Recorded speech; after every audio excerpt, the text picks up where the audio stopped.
During the early years of World War II, Japan was seen as an invincible empire.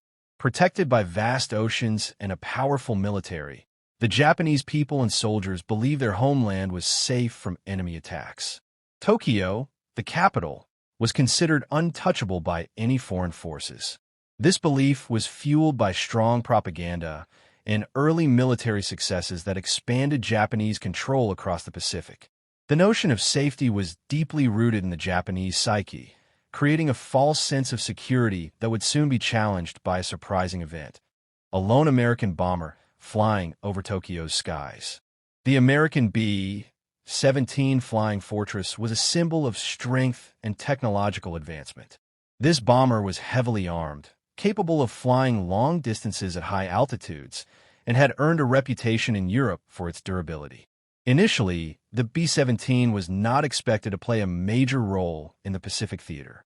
However, the realities of war shifted plans, and the bomber became a key instrument in showing Japan's vulnerability. When a B-17 appeared over Tokyo, it shocked the Japanese military and civilians alike, shattering the myth that no enemy aircraft could reach the heart of the empire. Before this moment, the most famous American air raid on Tokyo was the Doolittle Raid in April 1942.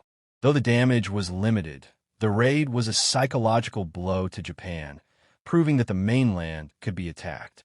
However, the planes used in the Doolittle Raid were smaller B-25 bombers launched from aircraft carriers, making the flight path and attack unique.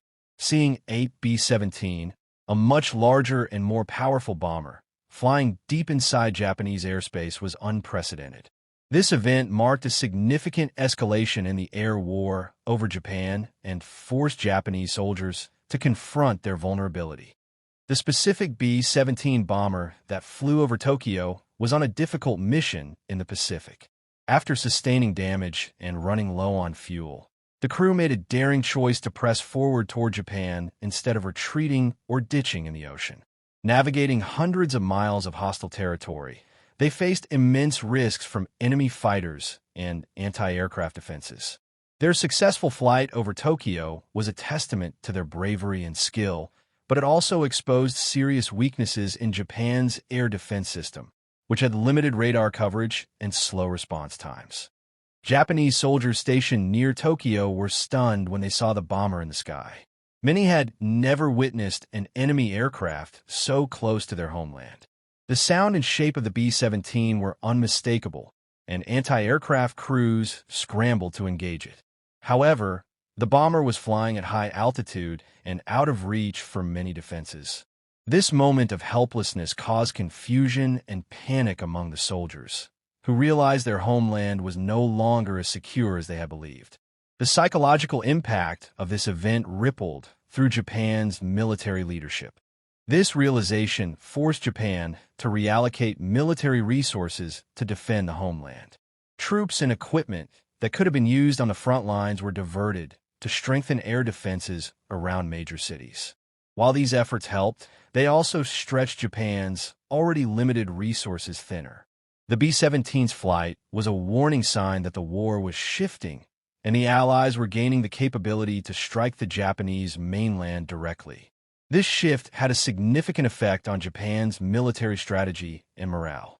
Within 2 years of this event, the United States began deploying fleets of B-29 Superfortress bombers designed specifically for long-range bombing missions over Japan. Unlike the B-17, the B-29 had longer range and greater payload capacity, enabling massive bombing campaigns that devastated Japanese cities. Tokyo became a primary target, suffering from relentless air raids that destroyed vast areas and caused tremendous civilian casualties. The B-17's initial flight over Tokyo symbolized the beginning of these intense bombing campaigns.